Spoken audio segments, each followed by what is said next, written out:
الحمد لله وصلى الله وسلم وبارك على المبعوث رحمة للعالمين نبينا وحبيبنا محمد وعلى آله وأصحابه أجمعين أما بعد فالسلام عليكم ورحمة الله وبركاته. Ang lahat ng papuri at pasasalamat at pagdakila ay tanging para sa Allah. Pinupuri at sinasamba natin ng Allah. Dalangin natin sa Allah subhanahu wa ta'ala na patuloy niya tayong bigyan ng tawfiq at hidayah biidhnillah.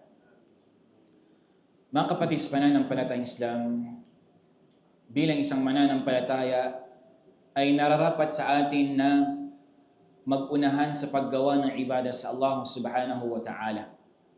Sinabi ng Allah subhanahu wa ta'ala, "Fastabiqul khairat." Mag-unahan kayo sa paggawa ng kabutihan. Kabilang sa pinakamagandang sifa, katangian ng isang mu'min ay ang pagsasamantala niya ng bawat oras at inailalaan niya ito sa paggawa ng ibadah sa Allah subhanahu wa ta'ala. At ang propeta sallallahu alaihi wasallam ay nagbigay sa atin ng paalaala at babala na marapat sa atin na gumawa ng ibada bago pa dumating ang panahon na mayroong sakuna o tinatawag na fitna o pagsubok. Sinabi ng mahal nating propeta Muhammad sallallahu alaihi wasallam, "Badiru bil a'mali fitanan kaqita'il laylil muzlim yusbihu ar-rajulu mu'mina wa yumsi kafira." أو يمسي مؤمنا ويصبح كافرا يبيع دينه بعرض من الدنيا. Itong hadith na ito ay isinalaysay ni Abi Hurairah radhiyallahu an, kahabagan at kaawaan nawa siya ng Allah. Tiyakan na sinabi ng propeta Muhammad sallallahu alaihi wasallam, "Badiru bil a'mali fitanan." Magmadali kayo, sabi niya, sa paggawa ng ibadah bago pa dumating ang panahon na magiging talamak at lantaran ang tinatawag na fitna, pagsubok. Ito ay isang paalaala at babala sa atin ng propeta sallallahu alaihi wasallam. Katulad sabi niya, "Kaqita'il laylil muzlim." Katulad sabi niya ng pirasong madilim sa gabi. "Yusbihu ar-rajulu mu'mina wa yumsi kafira." Sabi niya, "Yusbihu ar-rajul." Sa umaga, sabi niya, ang isang lalaki ay isang mu'min, isang naniniwala, nananampalataya sa Allah. Wa yumsi kafira.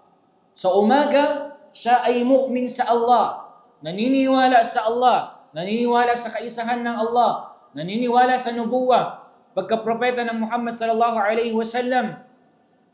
Wa yumsi kafira. Pero sabi niya, kapag dumating ang gabi, ay siya ay nagiging kafir, nawala ng pananampalataya o lumabas siya sa boundary na mayroon ng Islam. Aw yumsi mu'mina wa yusbihu kafira.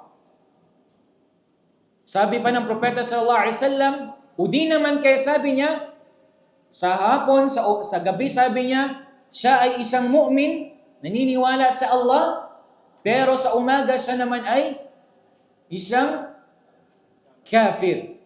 Yabi'u dinahu bi'aradin min ad-dunya. At binebenta niya yung kanyang relihiyon ng pangmakamundong mga bagay lamang. Ang propeta sallallahu alaihi wasallam, haris, ibig sabihin ng haris, ala ummatihi, siya ay talagang nagpupursige na bigyang paalaala ang umma na to. Ang umma niya, ang nasyon niya na ito. At tayo ang tinutukoy ng propeta sallallahu alaihi wasallam. At ang propeta sallallahu alaihi wasallam, tayo ay kanyang binigyang gabay. Binigyan niya tayo ng reminder sa paggawa ng ibada bago pa dumating yung panahon na ito. At sinasabi ng ibang mga ulama na ito ay tinatawag na, kung alam niyo yung term na kinaya, yung hindi direct na pagsabi ng isang bagay. Okay? Dito, di ba, sinabi ng Propeta sallallahu alaihi wasallam na sa umaga, mu'min ng isang tao, pero pagkagabi siya ay magiging kafir. Ito ay halimbawa o pagsasalarawan ng Propeta sallallahu alaihi wasallam na ganun kabilis mag-iba yung pananampalataya ng isang tao. Ganun kabilis. Ngayon mu'min, kinabukasan, kafir na, tumalikod na sa Islam, tumalikod na sa Allah subhanahu wa ta'ala. Ito yung epekto ng fitna, mga kapatid, sa pananampalatayang Islam. Kaya before dumating yung fitna na ito, yung hindi na kayang ipag-iba ng isang Muslim kung ano yung tama, ano yung katotohanan, at ano yung mali. Kaya before pa dumating, sabi ng Propeta sallallahu alaihi wasallam, yung araw na ito, ang panahon ito, ay dapat nakapag-imbak ka na ng paggawa ng kabutihan. Hindi yung pag-imbak ng mga pagkain. Hindi yung pag-imbak ng mga maraming kayamanan, ari-arian, mga anak. Bagkus ang dapat mong i-prepare, ihanda bago pa dumating yung fitna na ito, ay meron kang mga nagawang ibadah sa Allah subhanahu wa ta'ala. Bakit? Kapag dumating na yung panahong ito, mahihirapan na ang isang mu'min na itayo ang ibadah sa Allah subhanahu wa ta'ala. Magiging mabigat na sa kanya yung paggawa ng ibadah sa Allah subhanahu wa ta'ala. Hindi niya kayang sabihin na ito ba ay pinahintulutan sa Islam? Ito ba ay pinahintulutan ng Allah sa atin? Ito ba ay pinahintulutan ng mahal nating propeta sallallahu alaihi wasallam o hindi? Kaya kasawian at kalugian sa mga taong inabutan ng fitna na ito, aabutan ng fitna na ito, na hindi man lang sila nakapaggawa ng ibadah sa Allah subhanahu wa ta'ala. Tinatawag na khasara. Sila yung mga tao na bankrupt. Na bankrupt, walang kahit na anong mga gawaing pagsamba sa Allah. Wa ashaddul khasara fid din. Ang pinaka matinding kalugian at bankrupt hindi sa kayamanan natin, sa business natin. Bagkus ang pinaka matinding khasara, yung khasara sa relihiyon ng Allah. Yung kalugian sa relihiyon ng Allah. Sa anong paraan? Ito yung yung kawalan ng paggawa ng ibadah sa Allah subhanahu wa ta'ala. At gayon din, karugtong na hadith na sinabi ng Propeta Muhammad, وَيَبِيعُ دِينَهُ بِعَرَضٍ مِنَ الدُّنْيَا. Binebenta niya yung kanyang relihiyon ng pangmakamundong bagay. Ano ang ilan sa mga halimbawa nito?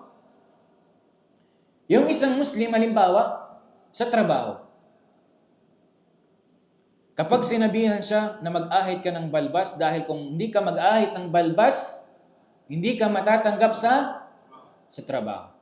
Itong si Fulan, khalas, khali-wali, sabi niya, mag-ahit na ako. Kasi sabi niya, hindi ako matatanggap sa trabaho. Bi'ta dinaka. Binenta mo ang iyong relihiyon para sa pangmakamundong bagay. Subhanallah. Sabi niya, hindi matataas yung ranggo mo, hindi ka magiging supervisor, magiging manager, magiging director, unless natanggalin mo yung lehya mo. Ikaw, gusto mo ng kayamanan, tama. Sabi nila, yung sobra-sobra yung kagustuhan sa pangmakamundo, kalas, gagawin mo kung ano yung sinasabi nila. Ito ay ilan sa mga halimbawa ng pagbenta ng iyong relihiyon para sa pangmakamundong bagay. Ang ilan pa sa mga nangyayari sa panahon natin ngayon, ang mga kababaihang Muslima. Wallahi, ana shahidtu. Sumpaman sa Allah, ako mismo nasaksihan ko na isang babae na ito, akala ko hindi siya Muslim. Akala ko isa siyang non-Muslim. Nalaman ko na lang sa kasama ko na siya pala ay isang, sabi niya Muslim daw siya.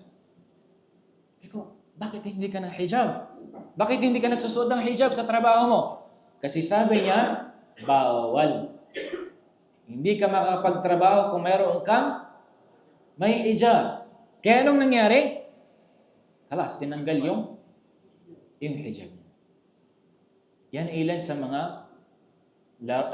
mga halimbawa ng pagbebenta ng iyong relihiyon para sa pangmakamundong bagay. Kapatid sa Islam, maraming paraan para mag-earn, para kumita. Huwag mong ibebenta yung relihiyon mo para sa pangmakamundong bagay na yun. Tandaan natin na yung pangmakamundong bagay na yun, kahit ipunin mo yun ay hindi yung kayang pantayan yung pangrelihiyong mga bagay. Tandaan natin na yung relihiyon ng Allah, hindi ito kayang pantayan ng anumang thaman, halaga na merong dito sa mundong ibabaw na ito. Kaya ito yung nakakalungkot sa panahon natin ngayon, mga kapatid, sa pananampalatayang Islam. Yung iba sa kanila, ilan rin sa mga halimbawa, pagdating sa business nila, di bali nang pumasok sa pagkakaroon ng kita na mayroong interest.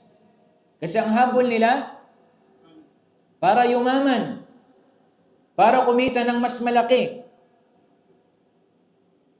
Wallahi bi'ta dinaka. Supaman sa Allah, binenta mo ang relihiyon mo parang sa pangmakamundong bagay lamang. Di ba? Okay na magtrabaho sa haram, basta't kumita. At sinabi ng mahal na propeta sallallahu alaihi wasallam, darating yung panahon na hindi papansinin ng tao kung saan niya kinukuha yung kanyang kinikita.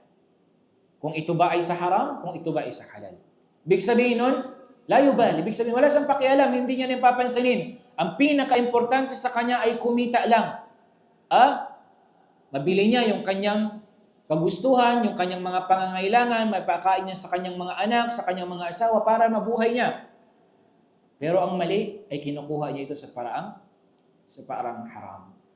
Mga kapatid sa Islam, hindi kailanman lalagyan ng Allah ng baraka ang pamumuhay mo kung ito ay mayroong halong haram. Di bali nang kumita ka ng konti lang, at least ito ay nasa halal at insyaAllah lalagyan ito ng Allah ng baraka. Aanuhin mo yung kayamanan na haram na hindi lalagyan ng Allah ng baraka. Di ba? Walang essence, walang halaga yung bagay na yun, subhanallah. Piliin mo yung konti man ang kita mo, at least ito ay nasa halal at insyaAllah ta'ala lalagyan ito ng Allah ng baraka sa atin. At nawa ibilang tayo ng Allah sa mga taong binigyan niya ng tawfiq sa paggawa ng ibada bago pa man dumating yung pagsubok na ito o fitna. Wallahu a'lam wa sallallahu ala nabiyyina Muhammad wa ala alihi wa sahbihi ajma'in.